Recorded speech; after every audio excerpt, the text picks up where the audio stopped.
चूंकि बहुत सारे लोग हैं जिनके एक दो गाने हिट हो जाते हैं तो उनका पांव जो है वो जमीन से आसमान पे चला जाता है।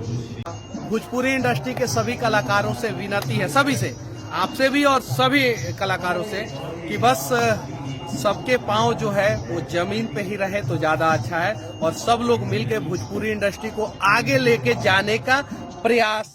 बहुत बड़ी खबर दोस्तों, भोजपुरी के जाने माने पत्रकार मनीष कश्यप का जो कि भोजपुरी इंडस्ट्री में चल रहे विवाद पर एक बड़ा बयान आया है। जी हाँ दोस्तों, आप लोग जैसा जानते हैं कि कल्लू और खेसारी लाल यादव के विवाद जो कि जातिवाद रंग ले चुका है और यह जो कि भोजपुरी बर्बादी की ओर जा रहा है। जी हाँ दोस्तों, इस बीच जो कि बड़े बड़े लोग जो कि आ रहे ताकि भोजपुरी इंडस्ट्री में एकता बनी रहे और भोजपुरी इंडस्ट्री बर्बाद ना हो। जी हाँ दोस्तों, मनीष कश्यप जी का कहना है कि आपस में जो कि एकता बना के रखें और मिलजुल कर काम करें। एक दो गाने हिट हो जाने से घमंड नहीं होना चाहिए। जी हाँ दोस्तों, जैसे आप लोग जमीन से ऊपर उठे हैं उसी तरह जमीन पर ही रहे तो ठीक रहे। दोस्तों, आप लोग जैसा जानते हैं ये अरविंद अकेला कल्लू जो कि स्टेज शो पर अनुपमा यादव के लिए ये गाना गाए थे कि यादव जी की बेटी सपनवा में आती है। उसके बाद जो कि भोजपुरी में जो कि विवाद बढ़ गया था, इससे खेसारी लाल यादव जो कि काफ़ी दुखी हुए थे